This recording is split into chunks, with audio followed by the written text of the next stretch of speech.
All right, folks, welcome back. Mike Davis here again, live from the Oasis. We're going to go into our second point. Hang on for just a second. I'm missing something here. Here we go. Make sure I have my timer and my notes. Okay, so we are going into our second portion here, which is where I teach on who's the boss, women and men in biblical and cultural context.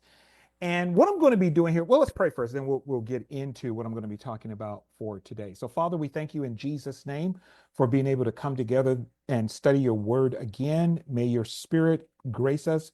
May we, Lord, be filled with the spirit of wisdom and knowledge in the revelation of you. May you unfold your word to us as we study. We want to do your will in Jesus' name. Amen.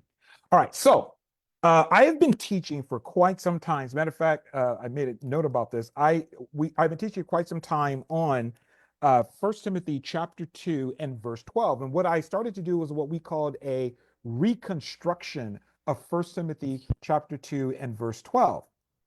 And what we were doing where that was concerned was looking at that verse, which says, and I'm going to read it. If you go over to 1 Timothy chapter 2 and verse 12, this is a passage that is often used to teach that women are not allowed into positions of leadership equal with men. 1 Timothy 2:12 says, "And I do not permit a woman to teach or to have authority over a man, but to be in silence."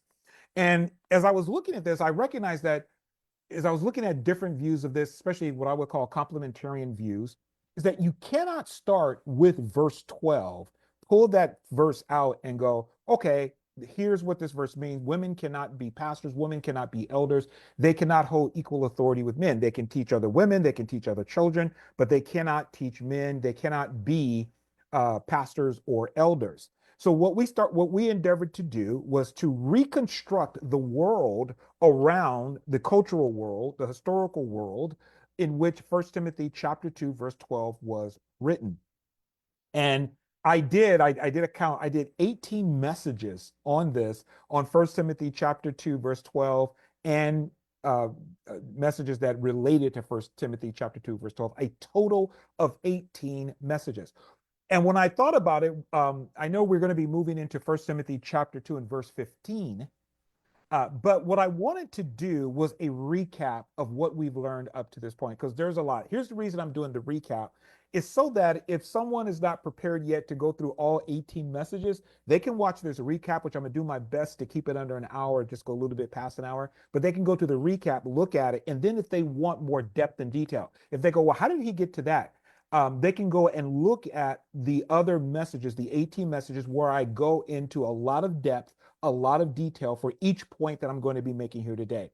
So today is a recap of what we've learned. I'm going to look at 10 lesson points that we have gathered from studying 1 Timothy chapter 2, verse 12. I'm not going to be citing references like I normally do because they are in the 18 messages that I have already previously done. I think there might be one quote I will give because I have not given it before. But if you are watching this for the first time and you're going, well, where are you getting all of this? If you go and watch starting at lesson number 57 all the way down to lesson number 75 is where you will get the full detail of every point that I will be making. Here is a synopsis. Here is a recap and a shorter version of what I've taught in those 18 messages. So, lesson number one, if we is this is what we've learned. If we want to understand 1 Timothy chapter 2 and verse 12, we must read 1 Timothy chapter 2 verse 12 in its context, and that context starts with chapter 1. In 1 Timothy chapter 1, let me go over there and read to you. I won't read the entire thing, but let me read to you verses 3 and start at verse 3 and 4. Paul writes to Timothy and said, I thank my God upon every remembrance of you, always in every prayer of mine, making requests for you all with joy. Oh, wait a minute, that's the wrong verse. I'm reading Philippians. That's what I was reading. First Timothy is what I want to read. Paul says in 1 Timothy chapter 1, verse 3, as I urge you when I went into Macedonia, remain in Ephesus, that you may charge some that they teach no other doctrine, heterodidaskalian, no other doctrine, which we sometimes refer to as false doctrine, nor give heed to fables and endless genealogies, which cause disputes, rather than godly edification, which is in faith. So what we know and what we've studied from our time looking at First Timothy chapter 2, seeking to reconstruct the world in which it was written, we know that Paul is writing Timothy in order to deal with false teachings and false teachers at Ephesus. This, I believe, and many egalitarian scholars believe, this is the primary concern of the letter. Now, there are some who said this is not the primary concern. There are some complementarians who believe it is a concern, like Mike Winger, but it is not the concern. I dealt with that in a very detailed message, why I believe, along with other egalitarian scholars, that this is the primary concern of Paul: false teaching at Ephesus and false teachers. Paul is instructing Timothy how to battle, how to deal with and battle the false teachings and how to deal with the false teachers. And this is done in two ways. One, Timothy is to directly teach against the false or the other teaching, the heterodidascalian, as it is in Greek. He is to directly teach against it, and he is to instruct Timothy, or Timothy is to instruct the believers in sound doctrines. That is, he is to instruct them in how to live a godly life. So two ways that you deal with, and what we can learn from this is two ways that you can deal with false teaching is teach right doctrine, teach the correct doctrine, but also address what is being taught that is wrong and show why it is wrong. These are two things that Paul does in his letter to Timothy.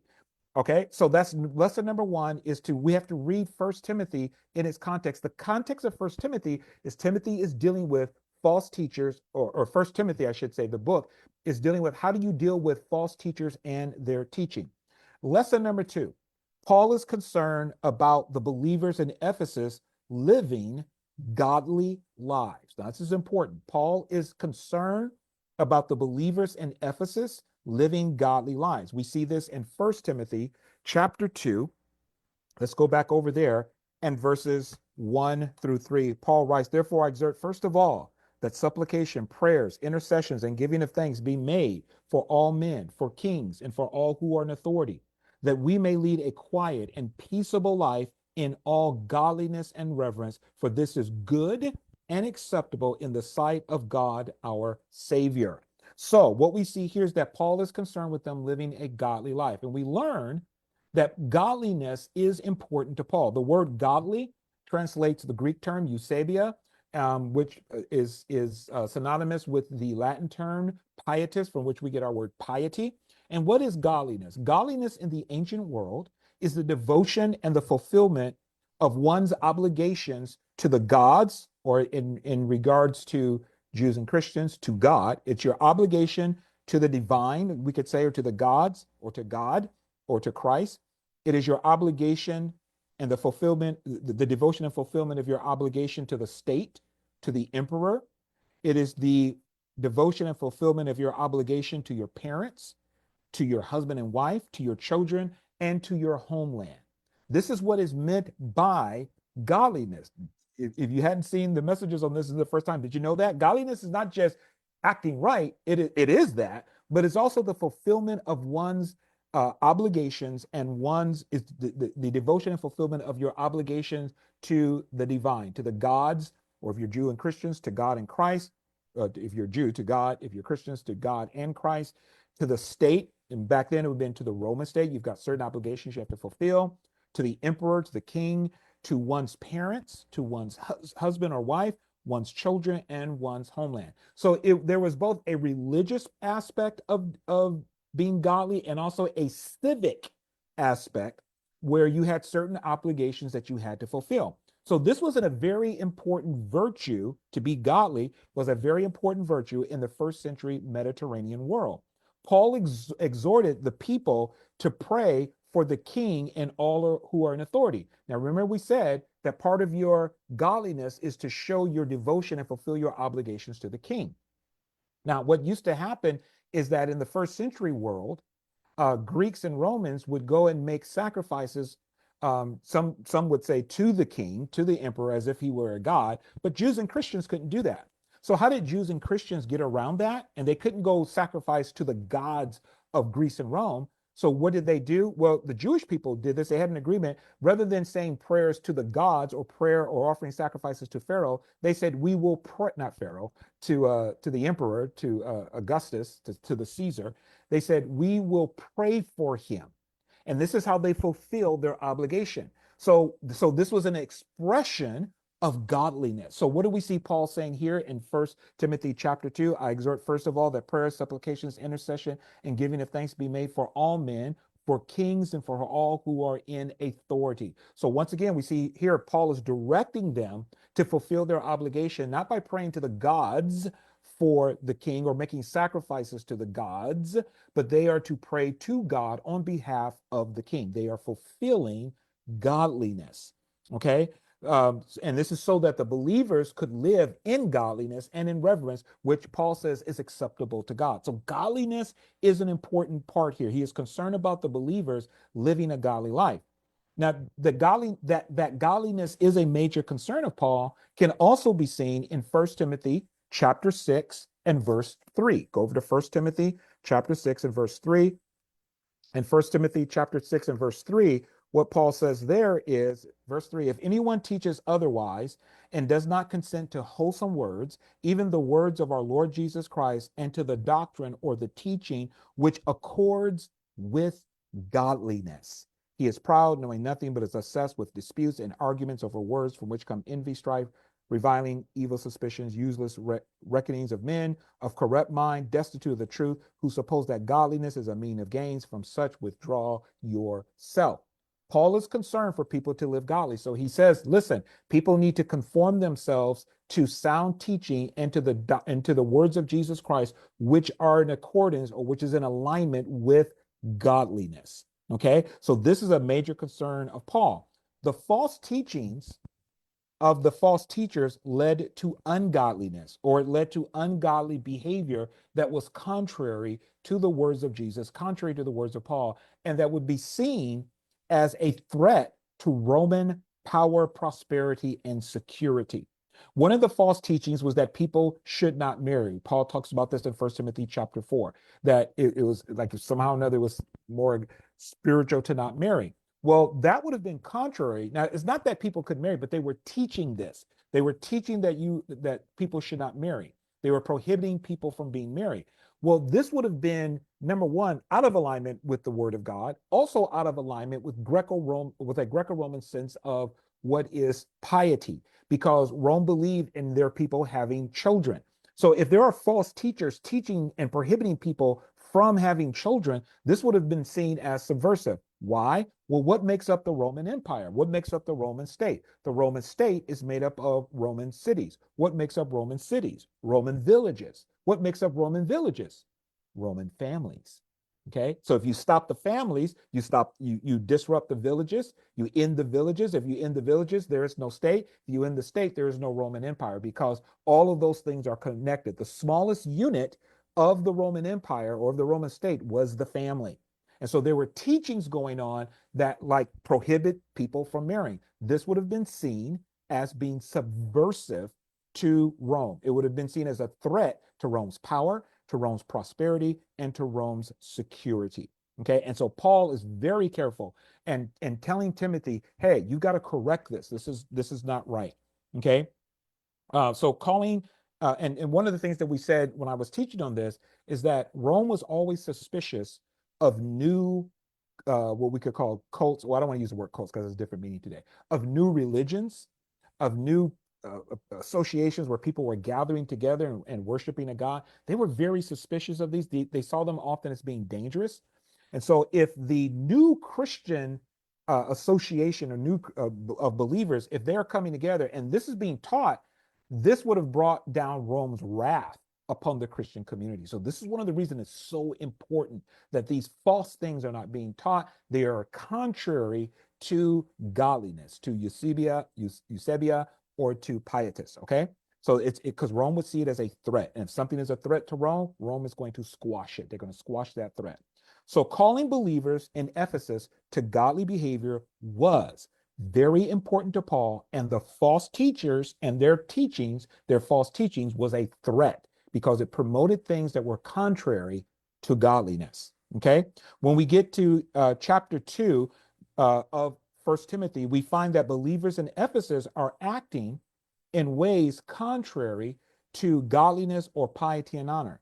They are behaving and conducting themselves in dishonoring ways. When we get to chapter 2, we see that the believers in Ephesus are conducting themselves in dishonoring ways. They're acting contrary to godliness and or piety. So this is lesson that we got from this. Lesson number 3 is this. Look at verse 8 of chapter 2. 1 Timothy chapter 2, verse 8. What do we see? I desire, therefore, that men pray everywhere, lifting up holy hands without wrath and doubting. And this is New King James I'm reading, without wrath and doubting. So in verse 8, we see that these men are exhorted to pray without wrath, without doubting. That word doubting can also be translated as disputes or disputing. Okay.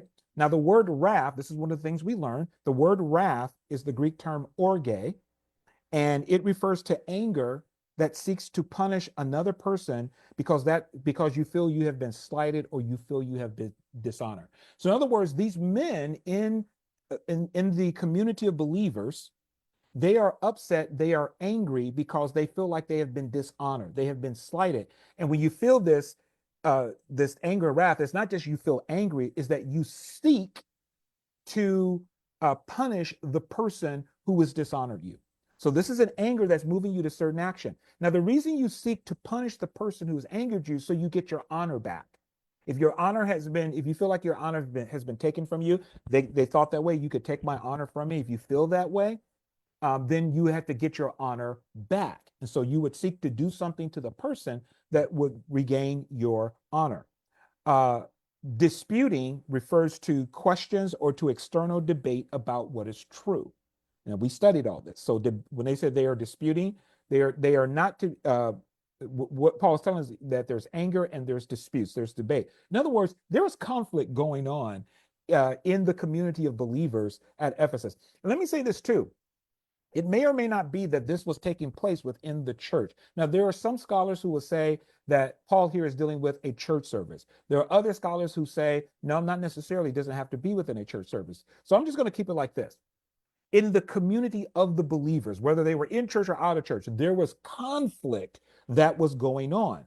And this conflict was being produced by the false teaching. Remember what we read again in 1 Timothy chapter 6 and verse 3. What does Paul say? Let's go back over there again. Paul says, if anyone teach otherwise, if they're teaching things that are false and does not consent to wholesome words, even the words of our Lord Jesus Christ, and to the doctrine or the teaching which accords with godliness, if they're teaching which is contrary to godliness, he is proud, knowing nothing. He is obsessed with disputes or debates and arguments over words, from which come envy, strife, revilings, evil suspicions, useless wranglings of men of corrupt minds, and destitute of the truth. So this false teaching was creating conflict in the community. Well, this is contrary to the goal that Paul writes about in chapter 2 and verse 2, when he says that we're to pray for kings and for all in authority, that we may lead a quiet and peaceable life. That word quiet is the Greek term hezekiah, and it refers to being undisturbed and not causing disturbance. When you are in hezekiah, when you're quiet, that means that you're not creating disturbance. It's the opposite of civil unrest. You're not creating unrest.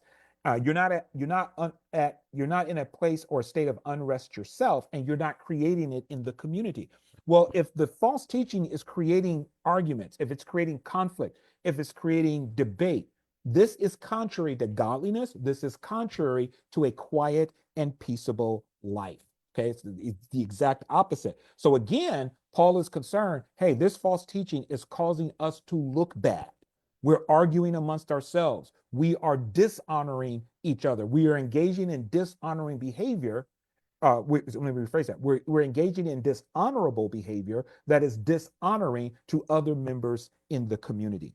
So the men here in verse 8, where Paul says the men are to pray with uplifted hands without wrath and doubting, these men are upset because their honor has been challenged. As we said before, honor was very important in the first century Mediterranean world. These men have been dishonored, and usually when you are dishonored, it is done publicly. And so they are arguing back. And as we're going to see, I think the way that they were being dishonored is that they were being challenged by a group of people, and the sound teachings, and these men may have been teachers, they were being challenged in their teaching. So they're arguing back. They're disputing is a way to regain honor. This is one of the ways you gain honor in the first century world, was by disputing with other people. But not only, so they're trying to gain back their honor, but the problem is this arguing is perpetuating conflict in the community. It's not resolving things. By the way, ongoing conflict usually never resolves things. You're arguing back and forth. I teach conflict resolution and I train people in conflict resolution skills. And so just constant arguing doesn't resolve anything. I was working with a couple just recently where that was concerned about how to resolve their conflict. These people are perpetuating conflict. Okay. Now the question becomes, and the reason they're perpetuating conflict, they feel dishonor. They've been dishonored publicly because this is how you did dishonor in the first century world, first century Greco-Roman world. They are being dishonored by someone or a group of people, and so they are doing their best to get their honor back. The question becomes, so by the way, number 3 then is that we learn that these men are to pray without wrath and doubting. They are involved in ongoing perpetual conflict. The question is, who is dishonoring these men? Who are the men arguing with? Here's lesson number 4. I have proposed in my teaching that the men are being dishonored by and are arguing with the rich or well-to-do women in their community. Lesson number 4 is my proposal, and I'm giving this as a possibility and as a plausibility, that the men are being dishonored by and are arguing with rich or well-to-do women in their community. We can see this from verse 9 and 10. In verse 9 and 10 of 1 Timothy chapter 2, Paul says, in like manner also the women adorn themselves in modest apparel with propriety and moderation, not with braided hair or gold or pearls or costly clothing, but which is proper for women professing godliness with good works. So in verse 9 and 10, Paul is telling Timothy how the women are supposed to dress. He gives instructions as to how they are to dress and how they are to not dress. Why is this important? Was Paul approved? Was Paul controlling? No. He tells them in verse 9 that they are not to dress in expensive clothes or adornments or with elaborate or fancy hairstyles. We talked about the hairstyles, how they would be really built up high. They were very fancy, took hours to create these hairstyles. They are not to dress in this way. Rather, they are to dress, they're not to dress with expensive clothing, expensive adornments, fancy hairstyles with gold in them. They're not to dress this way. Why?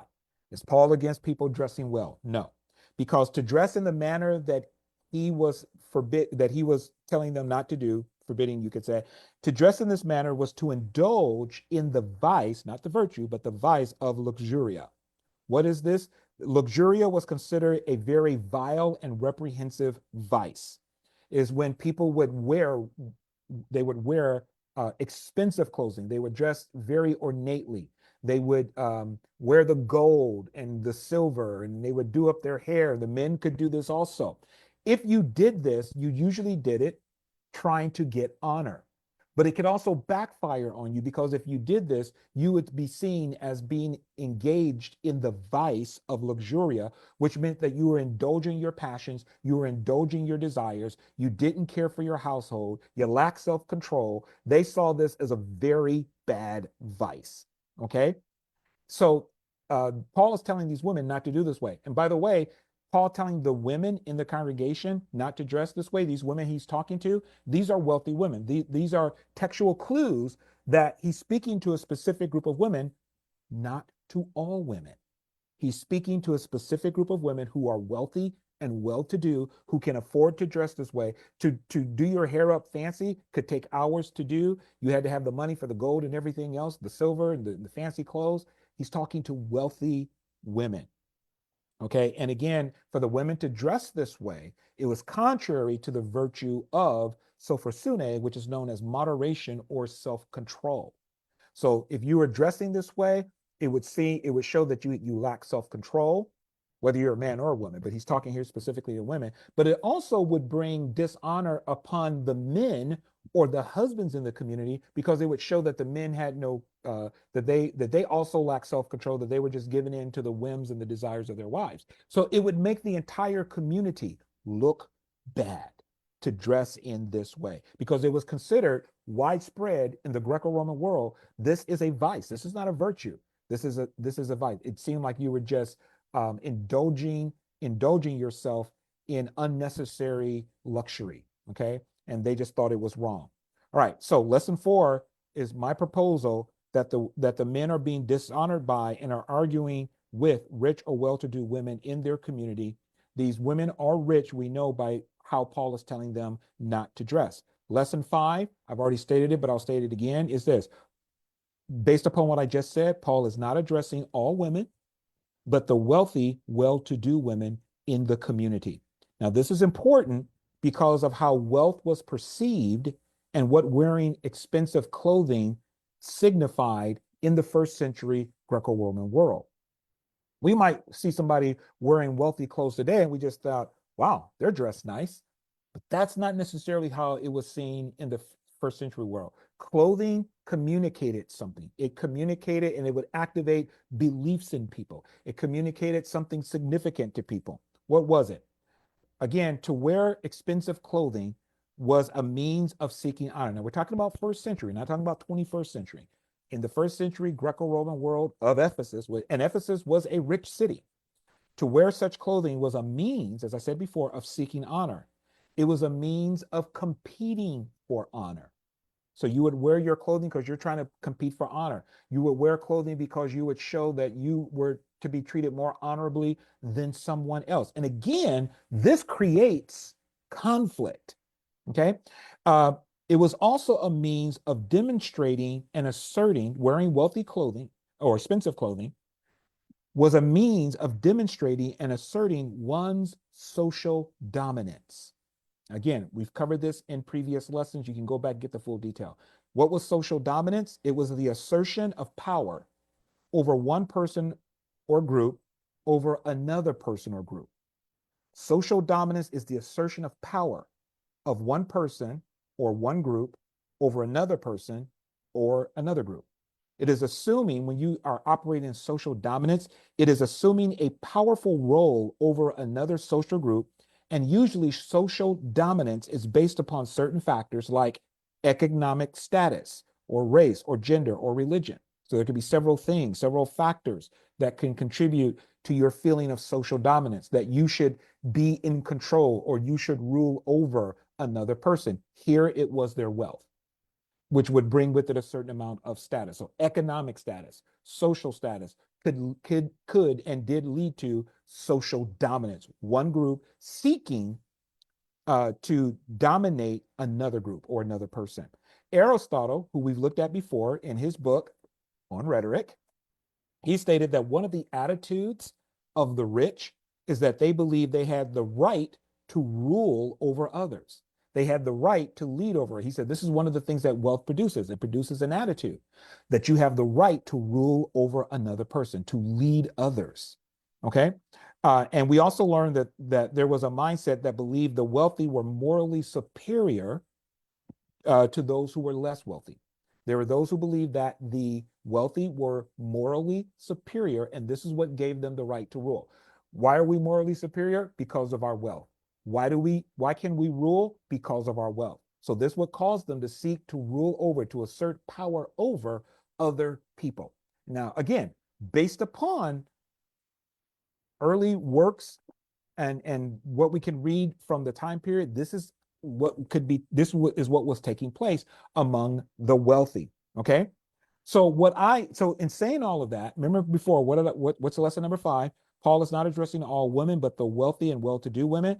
The reason I shared all of that information was to put forth my proposition that there were wealthy women at Ephesus who had been influenced by the false teachers and their teaching, and that these wealthy women were challenging the sound teaching put forth by the male teachers or maybe some husbands. They were challenging it with their false teachings, and they were dishonoring the male teachers and or possibly the husbands. They were dishonoring them. How were they dishonoring them? by questioning and debating the sound teaching. One of the things we covered in this series was one of the ways you could one of the ways you could challenge and debate and dishonor a teacher was by asking them questions. And the questions in the first century, you could ask foolish or vulgar or nonsense questions of a teacher, and thereby you would challenge the teacher and their teaching. This would be a challenge to their honor. So if you've got male teachers in Ephesus who are being challenged by these wealthy women, not all women, the wealthy women who believe that they have the right to reign and to rule because of their wealth, therefore believing that they are also morally superior. Remember we read in 1 Timothy chapter 6, where it says that there are those who believe that godliness is a means of gain. From such withdraw yourself. There's a connection there between godliness and gain. Okay. These well-to-do women influenced by false teachers, believing that they are to be in charge, believing that they are to lead, believing that they are to teach their false teaching, they are challenging the teachers who have the sound teaching. 1 Timothy chapter 1 and verse 4 and 1 Timothy chapter 6 verse 4, which we've already looked at, talks about the disputes. And we said before that the word disputes, it can mean, and one of the definitions of it is a subject of questioning or debate, matters of controversy. So they were debating. One of the things that the false teachings were creating were disputes. They were questioning, they were debating, they were stirring up matters of controversy. And when you would bring these type of questions, it would create a challenge to the teacher, and you would challenge their honor. So this is why I believe the men were angry. I believe that the men were being challenged by these rich women who were seeking positions of leadership in the church because they believe they should rule because of their wealth. Okay. If these wealthy women were financial supporters of the congregation or the community, if they were financial supporters of the community, and 1 Timothy chapter 6, verse 17 and 18 suggests that this might be the case because Paul in 1 Timothy chapter 6 and verse 17 and 18 says, he says, tell those who are rich in this world, these are members of the community, not to be heady or high-minded, but they are to give and share with those in need. Let me read to you the exact verse. 1 Timothy chapter 6, verse 17. Paul says, command those who are rich in this present age not to be haughty, nor to trust in uncertain riches, but in the living God who gives us richly all things to enjoy. Let them do good, that they may be rich in good works, ready to give, willing to share. Remember what Paul wrote in 1 Timothy chapter 2, verse 9, that the women are to engage in honorable behavior. What is it? Good works. What's the good works? I forget what the Greek term, I think the Greek term is eugeretes, and it means to do good, to give to those in need, to give to the people in the community, possibly even give to the larger outside Greco-Roman community. This was a term, an idiom for doing good. You give, you contribute. Paul is telling the rich here in the congregation. He doesn't say that the rich are only men. You have women who are wealthy. We established that because of how they are dressing. And so Paul is telling these women, he's telling the rich to give and support the community. If he's doing that, if these women were already supporting the community, it was a Greco-Roman expectation that if you gave financial support, you would be honored by those you were supporting. What's one of the ways you could be honored? It was by being given leadership positions. Let me rephrase that. One of the ways you could honor someone who contributed to your community or contributed to your cause financially. You would honor them. You could honor them by inscriptions. You could honor them also by giving them positions of leadership. This was expected in the first century Greco-Roman world. But in the church, this was not to be expected. You were not afforded a position of leadership simply because you gave. This was a no-no. This was Paul, because when Paul talks about giving here, he talks about them laying up in store for themselves, but he doesn't say, well, give and then give them a position of leadership. Paul has other qualifications for leadership. Let me take a sip of water. Excuse me. So, but in the first century Greco-Roman world, the outside of the Christian community, outside of the Christian community, there were those who would think, well, I gave to you. This shows my moral superiority. This shows my status. This shows my honor. You should honor me back by giving me positions of leadership. Because remember, the rich, one of the attitudes that their wealth produces, according to Aristotle and others, is that wealth produces a mindset that says, I have the right to rule and lead because of my wealth. Paul is against this. Okay. So my position, my proposition here, what I'm positing is that Paul is not addressing, this is lesson 5, Paul is not addressing all women. He's addressing the wealthy, well-to-do women. And from a complementarian perspective, it is often believed that Paul is addressing all the women, not only in Ephesus, but all women for all times. I say no, based upon if we look at it in its context. This is why I'm going through 1 Timothy and recapping this. In context, Paul is talking specifically to wealthy women in the congregation. Okay. So what's lesson number 6? That's lesson number 5. Lesson number 6. We got 4 more to go. Or 5 more to go. This is lesson number 6. What Paul is doing in 1 Timothy chapter 2, as well as the rest of the verse, but especially, the rest of the book, but especially 1 Timothy chapter 2, Paul is calling these wealthy women and also the men. He's calling the men away from this too. But when we get into verse 9 and 10, specifically the wealthy women, he's calling them away from dishonorable and dishonoring behavior. And he's calling them to honorable and honoring behavior. Now that's important.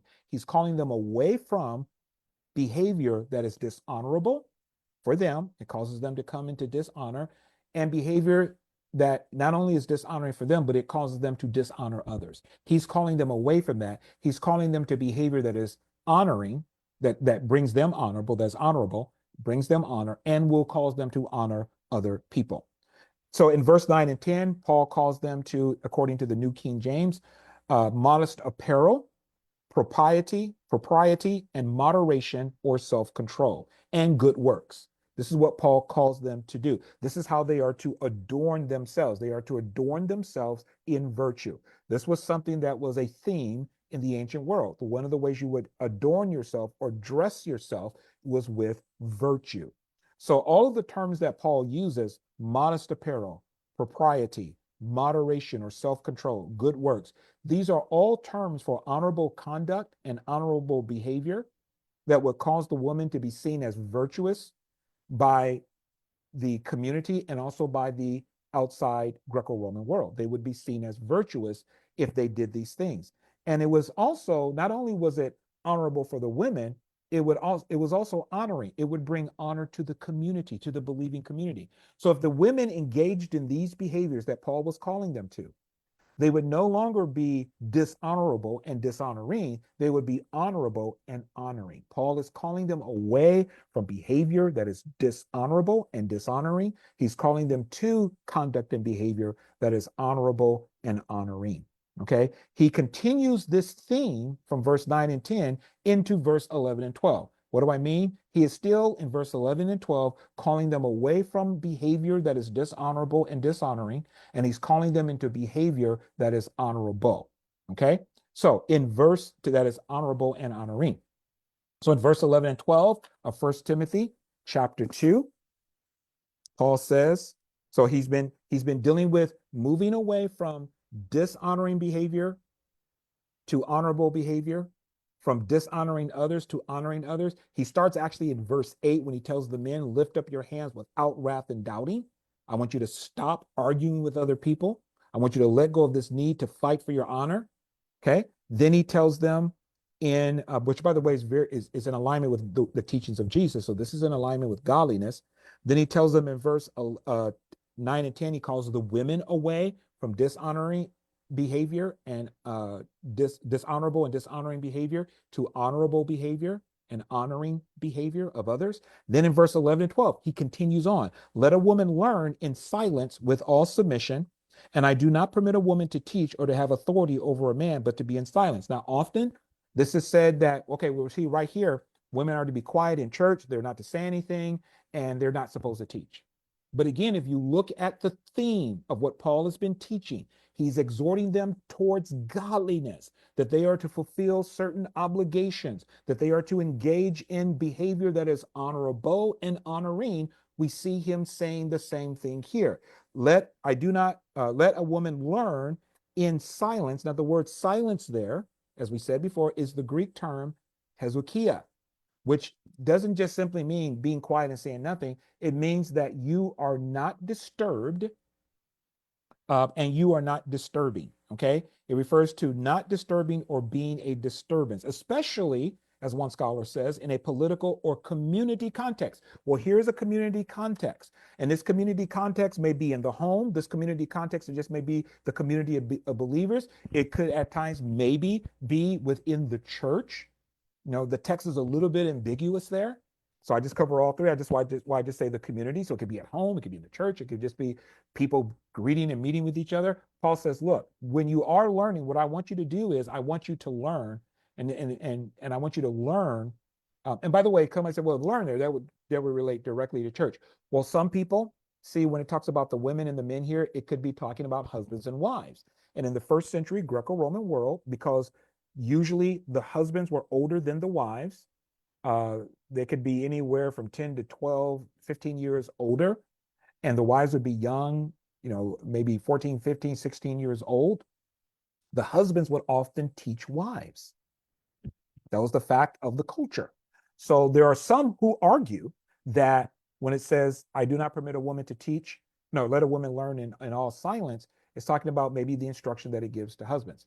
So this is why I just say, listen, if we look at it in a broad way in terms of how the women are to learn within the context of community, they are not to be disturbing. They're not to create disturbance. Meaning, how do they create disturbance? If these women are being influenced by false teaching, this is the disturbance. They are debating, they are coming against the sound teaching with their false teaching. So rather than learning, they are coming with their false teaching and they're creating a disturbance in the community. This is what is causing the conflict from my position with the men. This is why verse 8 talks about the men disputing, they're arguing. I would argue that they are arguing with the women, the well-to-do rich women, not all women, because the women that Paul is talking about here are well-to-do women. And these are the women that Paul is saying that they are to learn in silence without being disturbed within themselves and causing a disturbance. Okay. So the well-to-do women are not to argue or debate their teachers, whoever they may be. They are to assume the posture and the attitude of respectful students. How did students learn in the first century? What was a respectful student? One who was quiet and listening to the teacher. So I would argue that this is not a blanket prohibition of women speaking in the church. This is a call for the women to assume the posture and the attitude of respectful students, which means that they're going to be quiet and they're going to be learned. Both men and women were to learn in this way. And the reason Paul is applying it specifically to the women, the rich, well-to-do women, because in this context here, 1 Timothy chapter 2, they're the ones that are creating the disturbance with some of the men. Not all women, these rich, well-to-do women. Okay, so they are being called, Paul is here not making a blanket statement, women cannot talk at all in church. No, he is calling them to learn the way students are supposed to learn in quietness. They are to not be disturbing, they're not to be debating. So lesson number 7, that was lesson number 6. Paul is calling the wealthy women away from dishonorable behavior. What's the dishonorable behavior? I argue with my teacher. And I ask questions that are known as vulgar or nonsense questions. What is Paul calling them to do? He's calling them away to honorable behavior. What's the honorable behavior? That they are to learn in silence with all submission. That they are to either submit themselves to the teaching or they're to exercise control over themselves. And by the way, in the ancient world, silence was a sign of virtue. It was considered a virtue, and it was a sign that one had self-control. So submission here, as we covered in another session, could be speaking to the fact that by submitting themselves, they're exercising self-control and they're being quiet. So what is this? Being quiet, exercising self-control, that is an honorable behavior. Arguing is dishonoring. So Paul is saying, I don't want you to be arguing. I don't want you to be debating. I want you to exercise self-control and learn. Be respectful of your teachers. Okay, so lesson number 7 is this. This is not a general call for all women to be quiet and not speak in church. This is a call for those deceived, the women who are being deceived, the rich, well-to-do women who are being deceived. It is a call for them to become students of sound teaching, sound doctrine, and to listen and learn respectfully. They are not to debate. They are to listen and learn respectfully. Once again, they are to engage in honorable and honoring behavior. By listening and being quiet and learning, they're honoring their teacher. Now, if you look at it in context, this fits the context all the way down of what Paul is doing. One of the questions, and I'm going to be bringing this up more, that we have to ask ourselves when we're reading the text, Paul is utilizing rhetorical strategies. He's utilizing rhetorical devices. He's trying to persuade them, which is what rhetoric is, the art of persuasion. We have to ask ourselves, what is Paul trying to do in these texts? If you look at the text in its context and you follow it all the way down, he's calling them away from dishonorable behavior that dishonors others, and he's calling them to honorable behavior that honors others. All the way down. He's calling them to virtue and away from vice is another way we could see it. Okay, so lesson number 7, not a call for all women to be quiet and not speak in churches. This is a call for those women who were well-to-do, who were deceived by the false teachers and the false teachings, to become students of sound doctrine and to listen and learn respectfully from their male teachers. Okay? Lesson number 8. And by the way, this would bring honor to the community, and Rome would see that they are being honorable and they're not creating conflict. Lesson number 8. Another clue in the text that Paul is not speaking to all women is the fact that in the Greek of verse 11, it shows it to be and this is a phrase I'm introducing, an asyndeton. What's an asyndeton? An asyndeton. Asyndeton. Asyndeton. Asyndeton. Asyndeton. And I have to thank my friend Jen, if you're watching this, thank you for so much, because she pointed me in this direction to do this research. Asyndeton is the linking of clauses or clause components without the use of a conjunction. So listen, there's a saying that people have said, and it's this: I came, I saw, I conquered. Now notice there's no conjunction there. It's not I came and I saw and I conquered. Okay, that would have a conjunction. The asyndeton is asyndaton. I'm messing up the word. Let me slow down. Asyndaton. Asyndaton, I believe it is, or asyndaton. It is when clauses are linked together without a conjunction. Okay, so the use of asyndaton indicates that the author did not feel the need to specify any kind of relationship between the clause. It is not only used in context where there is a change in topic, such as the beginning of a new paragraph. Stephen Levison, who's a scholar, he notes that it may also be used in context of close connection, moving from generic to specific. Now, this is one of the references that I said I was going to quote. I didn't include this in the original lesson. I came across it when I was studying again. Again, thanks to my friend Jennifer Jones, who is a scholar and a professor. She sent me a paper that she was doing at the Evangelical Theological Society, and it had this quote. I went, oh, let me go look this up. So I went and looked this up, and I got it.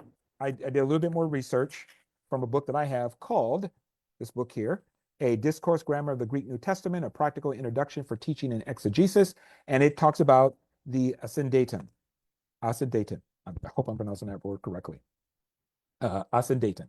So the idea here, whether I'm pronouncing it correctly or not, is that when you utilize this term, it can be utilized when there is no conjunction from one clause or one paragraph to another. We see this in 1 Timothy chapter 10, verse 2. Now you say, why is this important, Mike? 1 Timothy chapter 10 talks about that the women should be clothed in what is proper for women professing godliness with good works. And then it just simply says, let a woman learn in silence with all submission. Now, Paul is talking about the women, but he doesn't connect verse 10 and verse 11 with a conjunction. Okay. And so there's no connecting conjunction in the Greek of verse 10 with verse 11. Okay. And so it moves, as Stephen Levison says, when a author does this, it moves from generic to specific. And this is actually what we see in verse 10 and verse 9, 10, and 11. In verse 9, Paul talks about let also the women, plural. But then when we get to verse 11, it looks like he changes topics because he's talking about dress, right? Then in verse 11, he starts talking about a woman learning. But notice it says, let a woman. So we went from plural women in verse 9 and 10. And then we get to verse 11, it becomes let a woman singular, and it's now more specific. So now, why is this important? Well, as my friend Jen Jones has indicated, verse 11 may be speaking of a specific woman or a subset of the women mentioned in verse 10. Verse 11 may be speaking of a specific woman because it says let a woman, or it could be speaking of a specific subset. In other words, a smaller group of women, because we're going from the general to more specific. It may be speaking of a subset of women that were being referred to in verse 10. So verse 11 may be speaking of a subset of women. There is a professor by the name of Frederick J. Long. He is the professor of New Testament at Asbury Seminary. He wrote an article in 2015 called an article for the Journal of Inductive Biblical Studies. He wrote an article for them in 2015. And again, Jen Jones, thank you for this reference. The article is entitled A Wife in Relation to a Husband, a Greek Discourse, Pragmatic and Cultural Evidence for Interpreting 1 Timothy chapter 2, verse 11 through 15. Scholars love long titles, okay? A Wife in Relation to a Husband, a Greek Discourse, Pragmatic and Cultural Evidence for Interpreting 1 Timothy chapter 2, verse 11 through 15. You can find this online. Just rewind this tape, or not the tape, rewind the recording to get the title. Now, what he says, what Professor Frederick Long says is this. He says, in regards to verse 10 and 11, he says, Paul moves from women plural in 1 Timothy 2 and verses 9 and 10 to a singular woman. Excuse me, let me say that. He says, Paul's move from women plural in 1 Timothy chapter 2, verse 19, to a singular woman would indicate a narrowing of focus, a move from general to specific. Now you say, Mike, what's the point of all of this linguistic mumbo jumbo? The point again is that Paul is not speaking about all women at Ephesus, but about either a specific woman in verse 11 or possibly in the case of verse 11 in first, it could be, I'm slow down because I got too many things going through my head. So he is not talking about all women at Ephesus, but he's talking about specific women. Okay, specific women.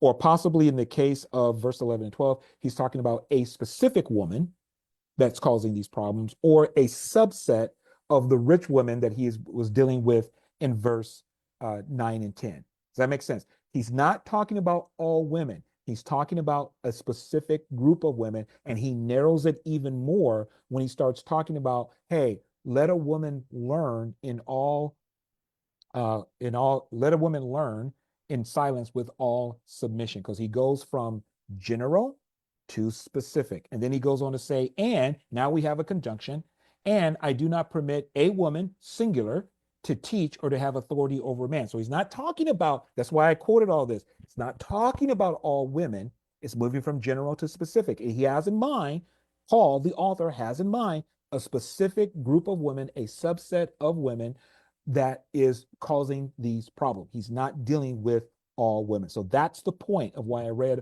all of the ideas about ascendenton. It was to say that, hey, this also is another linguistic clue that Paul is not dealing with all women. He's dealing with a specific subset of women at Ephesus, even I would say a subset, possibly either a woman or a subset of the women that he's referencing in verse 9 and 10. Hope that makes sense. Okay. So that was lesson number 8. Paul is that the Greek here in verse 11, verse 10 and 11 gives us a clue again that Paul is not dealing with all women. Lesson number 9, we're almost finished. I'm doing pretty good. Lesson number 9, verse 12 says, and I do not permit a woman to teach, nor to, this is the New King James, nor to have authority over a man, but to be in silence. What has been the consistent theme all the way down? Paul is calling people away from dishonoring and dishonorable behavior. Don't do things that will cause you to be dishonored. Don't do things that cause you to be dishonored and cause others that cause you to dishonor others. He's calling them to honorable behavior, honorable conduct, virtuous conduct that would cause them also to honor other people. So does this fit with verse 11? Paul says in verse 12, Paul says, I do not permit a woman to teach or to have authority over man, but to be in silence. So here's the lesson number 9. I have argued, based upon the information that I just shared, that Paul is here prohibiting certain women, certain well-to-do women, from sharing and teaching false doctrine. And so, well, let me rephrase that because I didn't say that right. What I will argue about verse 12 is that here in verse 12, Paul, based upon the information that I've already shared, what Paul here is doing in verse 12 is prohibiting certain well-to-do women from sharing and teaching false doctrine and from acting and behaving in a domineering or authoritarian manner. That is what he's talking about in verse 12. It is not a blanket prohibition on all women for all times that they cannot have authority, equal authority, like as a pastor and elder along with men, or that they cannot teach men. I would argue that is not what Paul is dealing with here. This fits the evidence that I have shared that what Paul is doing here, he's calling them again away from the dishonoring and dishonorable behavior. He's calling them away from vice to virtue. Okay. In the context of chapter 1, this is the reason why I don't believe this is talking about, because the complementarian view is that this is talking about authoritative doctrine. And therefore, it has to do with being an elder or a pastor, and women cannot teach authoritative doctrine. Okay. I would say no. Paul is talking about false doctrine. He's prohibiting the teaching of false doctrine by women who are seeking to be domineering and authoritarian. Now, you say, Mike, what do you base that upon? First of all the evidence that I shared before. Okay. Number 2, Paul in chapter 1 of 1 Timothy, up into chapter 2 and verse 12, Paul has made no mention of a prohibition against female leaders having equal leadership with men. There is no prohibition. Paul does not say, hey, and this is one of the things that the false teaching is producing, because Paul lists what the false teaching produces. But one of the things that he does not say it produces is women teaching good, sound doctrine. And they should not be doing that. And they're teaching it to men. They should not be doing that. That is not seen as one of the fruits of the false teaching. In 1 Timothy chapter 1, Paul lists the fruits of the false teaching. In 1 Timothy chapter 4, he lists the fruits of the false teaching. In 1 Timothy chapter 6, he lists the fruits of false teaching. Nowhere is the fruit of false teaching women being elders or leaders and teaching men. That is not one of the fruits of the false teaching. And nowhere does he mention this. The only prohibition that we see in chapter 1, chapter 4, chapter 6, I would also argue chapter 5, verse 13, as I've taught on that, the only prohibition is against false teachers and false teaching. That's the only prohibition. Paul in chapter 1 nowhere says, Timothy, I want you to prohibit them from teaching false teaching. And then he talks about the things that is the fruit of that. And he doesn't say, oh, yeah, and by the way, those women who are teaching sound doctrine to men, they shouldn't be doing that. And he said, well, we get it in 1 Timothy chapter 2. Yes, but up until 1 Timothy chapter 2, verse 12, the only false teaching prohibited, the only teaching that is prohibited is false teaching. And Hymenaeus and Alexander, they were teaching. They probably were either seeking to be leaders or they were leaders, and they were basically kicked out. Paul said, I turn them over to Satan that they may learn not to blaspheme. There is no prohibition of any woman teaching sound doctrine, which is the term used in our Bibles, sound doctrine. There's no prohibition of any woman teaching that. Paul does not say women cannot teach sound doctrine or have authority over men. He doesn't mention that as a fruit or as a result of the sound doctrine. We get all type of things. The fruit of the false doctrine, Paul doesn't mention the women teaching sound doctrine as a fruit of false teaching, which would be weird, by the way. It's like, oh, these women are influenced by sound. These women are being influenced by false teachers, and they're teaching sound doctrine. They're teaching the words of Jesus Christ to men. No, the only teaching prohibited is false teaching, and the fruits that it produces is conflict. Okay, so I would say that Paul in verse 12 is not prohibiting women from teaching sound doctrine. He's prohibiting certain women, well-to-do women, from teaching false teaching and false doctrine. Okay, so The idea that Paul is prohibiting all women from being elders or pastors because of their gender, that has to be borrowed from chapter 3. I literally heard a complementarian say, well, the reason we know that the authority here has to do with elders is because of what Paul says in chapter 3. Well, if you think about it, Timothy's reading this letter. Timothy wouldn't have gotten to chapter 3 yet. The only context for teaching that Timothy would have had up until 1 Timothy chapter 2, verse 12 would have been false teaching. That was the context.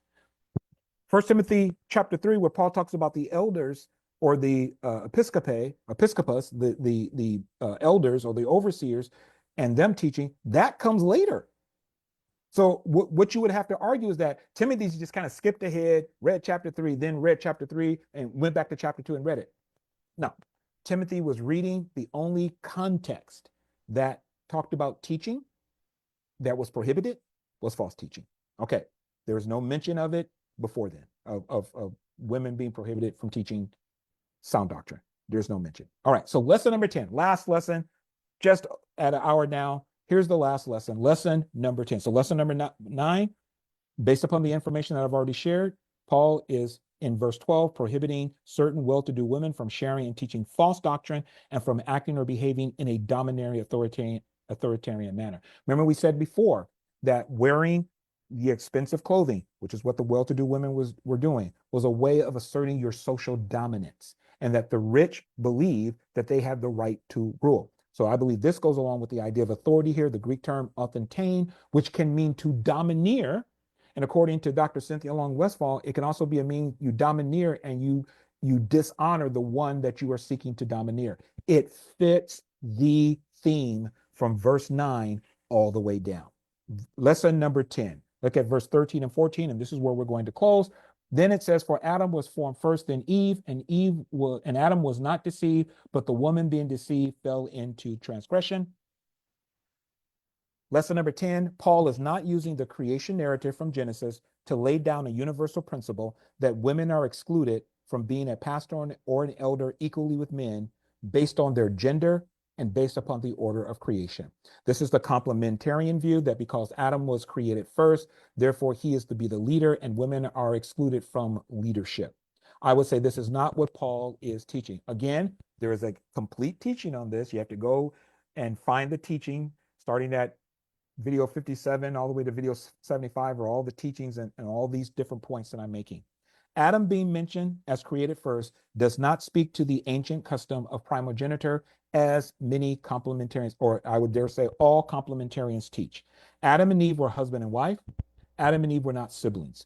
Primogeniture, that ancient custom, would apply between siblings, and specifically it applied to male siblings. And as I said before, just being born first did not mean that you were going to be the leader in the family. You could, in terms of order, you could be born first, but it doesn't mean you were the leader of the family in terms of the ancient Near Eastern concept of primogeniture before the law of Moses. Okay, so Adam being created first does not automatically mean that Adam was the leader, because the father had to declare who was the leader, and we see no declaration by God of who is the leader. What we see as a declaration from God in Genesis chapter 1 is that let us make man in our image and in our likeness and let them have authority, not let Adam and Eve have authority. And Adam, by the way, you're going to have a little bit more authority because you were created first. That is not what we see in Genesis chapter 1 or in Genesis chapter 2. Okay, primogeniture just does not work. So number one, Adam being created first does not mean that therefore he is the leader and Eve is not. Also, Adam being mentioned as created first and then the woman being created. This, as I have argued, is a rabbinic way of calling for someone who is prideful and overbearing back to humility. Now, there's a rabbinic quote in my teaching on this that I said, that I quoted, where the rabbis would say, if a man is being overbearing, they say to him, the gnat was created before you. So if you have someone who's full of pride, full of themselves, they're overbearing, they would say to that person to bring them back to humility, the gnat, in terms of the order of creation, was created before you. This wasn't saying that the gnat therefore rules over the man. It was to say that which you see as insignificant and smaller than you was created before you. Okay. And as I argue, This is a call back to right attitude and behavior. It's a call back to humility and respect. And so, what Paul is doing, what I was saying before, that the term first can speak to one who is to be shown honor. In this case, the men or male teachers or the husbands. Paul is saying to the women, he's using the creation narrative as an analogy for what's going on at Ephesus. Here it is. Just as Eve was deceived and engaged in dishonorable behavior, and she passed on words or teachings contrary to God's command, which was to not eat of the tree. And through this teaching, Adam was brought into dishonorable behavior. They both transgressed the will of God. In the same way, the women at Ephesus were also deceived, just like Eve was deceived. They engaged in dishonorable behavior, just like Eve did. She partook of the tree. And just as Eve passed on false teaching to Adam, which brought him into dishonorable behavior, the women were also in dishonorable behavior because of the false teaching and seeking to pass on that false teaching to others. In this context, the men. Okay, though chapter 5, verse 13 may also include and speak to entire households. You have to find the video where I talk about that. So Paul is showing that he's using the creation narrative as a way of once again moving the women away from vice to virtue, moving the rich, well-to-do women away from what is dishonorable to honorable. Okay, and he's utilizing the Genesis narrative creation story. He is not making a ban on women teaching men, and he's not laying down a universal principle. Verse 13 and 14 is speaking to something specific happening at Ephesus. So Paul is not laying down a transcultural universal principle that bans all women from leadership positions, like being a pastor or an elder, alongside men equally. It is a prohibition of specific women who are operating in hubris, who are dishonoring the men, the male teachers, or their husbands in the community, and who are seeking to dominate and share false teaching. This is why Paul uses the creation narrative. These women who are rich and well-to-do, who believe that they should rule, who have been influenced by false teaching, and who are sharing the false teaching, they are engaging in dishonorable, ungodly behavior that is creating strife and conflict in the Christian community. And this is what Paul is prohibiting. Took me an hour and 6 minutes to get through all of that. Okay, so that's our recap. If you found someone who says, hey, what do you think about 1 Timothy chapter 2? You can direct them to this hour, a little bit more than an hour teaching where I go through it. And if you're watching this and you go, hey, I need more detail, go back starting with video number 57 all the way down to video number 75. It's 18 videos where I go, if you like depth and detail, I go into great depth and detail. This was just a recap for someone who would like something pretty quick. All right, thank you all so much for joining us. Glad you are here. If you're watching this on our YouTube channel, which is keeping it in context, please hit the like button. Please hit the subscribe button. It helps the algorithm and to send our message out. And trust me, this message, the more I watch things on YouTube, this needs to go out. I hear some crazy things being said, even recently, about women being in positions of leadership. Next time we are together, Lord willing, I'm going to be teaching on 1 Timothy chapter 2, verse 15. We're going to look at different ways that passage can be understood. And then I'm going to be sharing what I think are the best ways for us to understand that passage. And once again, it will fit with what we are talking about here. So until I see you next time, keep it in context. We'll see you soon. Bye-bye.